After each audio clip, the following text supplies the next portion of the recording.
You ever see a squirrel jump off a Tesla Supercharger like it's been struck by Zeus? Yeah, that was the first sign something had gone terribly wrong in my quiet little neighborhood in West Mesa.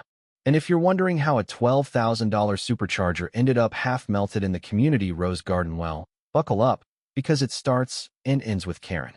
Now, this wasn't your average HOA warning sticker on your trash can kind of Karen. No, this was Felicia K. Mansfield Karen of the Desert, self-appointed eco-warrior, president for life of the Canyon Ridge HOA, and apparently the visionary behind what she called the HOA Green Horizon Initiative. I first heard about it through one of those emails with 15 fonts and no punctuation. Great news, Earth lovers. HOA goes green. It looked like something a kindergarten teacher might send out in a glitter-induced frenzy. She promised energy rebates, modern upgrades, and a community Tesla installation to attract forward-thinking families. My first red flag? No board vote. No community meeting. Just one morning, construction crews rolled in and started digging through the South Commons, right next to my wife's heirloom rose bushes. The foreman shrugged and showed me a permit signed by Karen, and Karen only. I called Dave, our treasurer, who said he hadn't seen any budget discussions on this project. The next day, he resigned. Told me he found out HOA funds had been used to purchase a commercial-grade Tesla supercharger station, and Karen labeled the transaction under community greening. A few of us tried to push back. We called for an emergency meeting, but Karen denied the motion. Said we didn't meet quorum. When we checked attendance logs, guess what? She'd signed in 3 of her yoga students as proxy votes. One of them was in Costa Rica. It only got weirder. She had the charger wired badly her personal garage. Extension cords, some weird adapter system, and at one point, a literal garden hose was taped to the panel for cooling. We're talking serious fire hazard. The HOA landscaping team found out when a patch of grass caught fire. Karen blamed the sun. Then came the audit. My buddy Miguel, who works in municipal finance, helped me dig into the HOA accounts. We found charges for fake environmental consulting, a speaking fee paid to her nephew, who was also listed as the project's electrical safety officer, and get this $8.95 to a Cameo-style site for a fake Elon Musk message endorsing the charger. She had tricked over half the neighborhood into thinking this was a county-sponsored pilot. Some residents even applied for rebates using forged documents she provided. One guy bought a second-hand Nissan Leaf because he thought we were turning the whole neighborhood electric. By this point, we were furious, but Karen wasn't sweating. She doubled down. Posted an HOA newsletter with a full page about how haters fear progress and how Mother Earth doesn't wait for bureaucracy.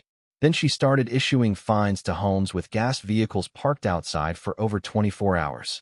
Yeah, she called it an idle carbon surcharge. So I snapped.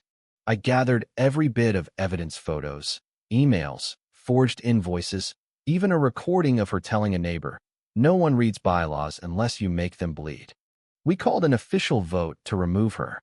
She blocked us again, this time claiming cyber harassment and saying the HOA website had been hacked. But here's where the tide turned. See, Karen isn't exactly subtle online.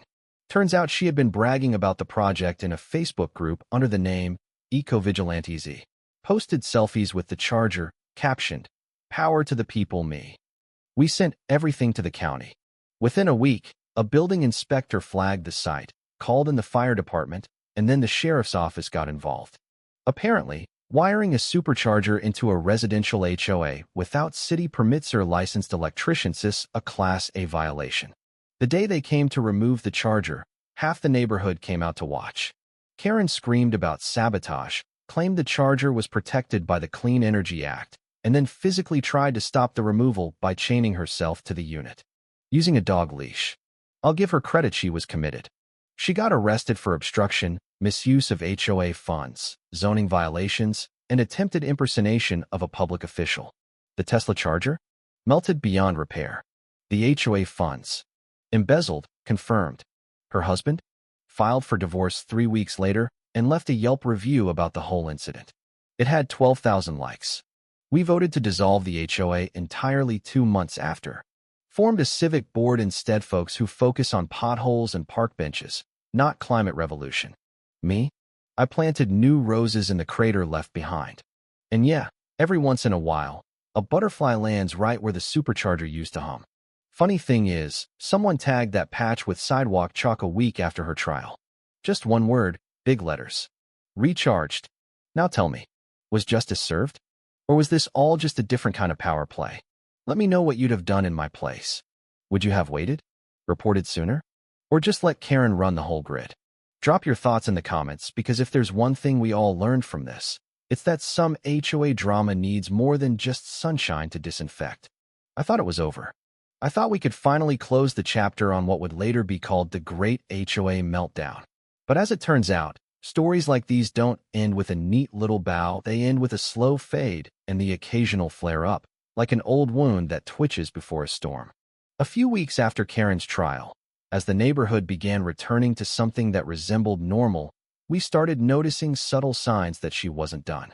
Flyers showed up on mailboxes not taped, but tucked neatly inside, printed on recycled paper with her signature cursive font.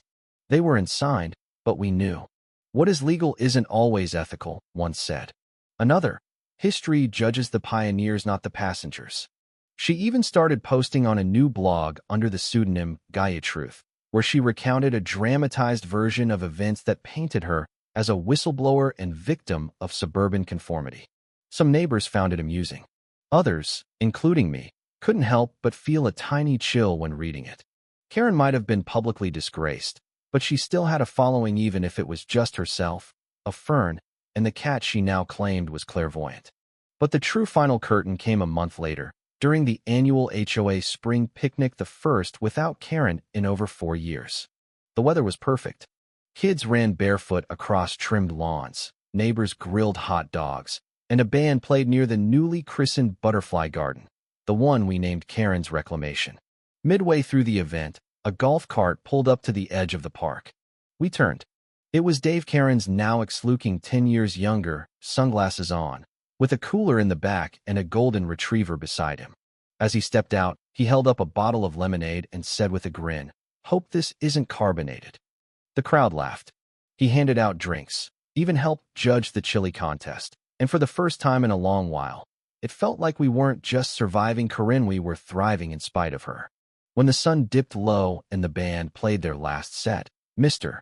Halverson, our HOA legend, raised a toast to old battles, new gardens, and never letting one crazy person reroute the entire neighborhood power grid again. We all laughed. It wasn't bitter anymore. It was relief. That night, as I locked up my front door and looked across the street at Karen's old house, now dark, quiet, with a for sale sign faded by the Sunni, felt a peace I hadn't known in months. Karen's chapter was closed, or at least sealed in a compostable envelope and buried under 4 inches of butterfly-friendly mulch. And to anyone out there dealing with a rogue HOA president or self-appointed eco-queen, keep the receipts, record the meetings, and never underestimate the power of collective eye rolls. Because justice might move slow, but when it lands like a boot on an illegally parked Tesla. Let me know in the comments, have you ever dealt with a power-hungry neighbor? A petty HOA tyrant? Or maybe just someone who thought the rules didn't apply to them? Drop your story below, subscribe for more true HOA tales, and remember, common sense isn't so common, but it always finds a way to recharge. See you next time.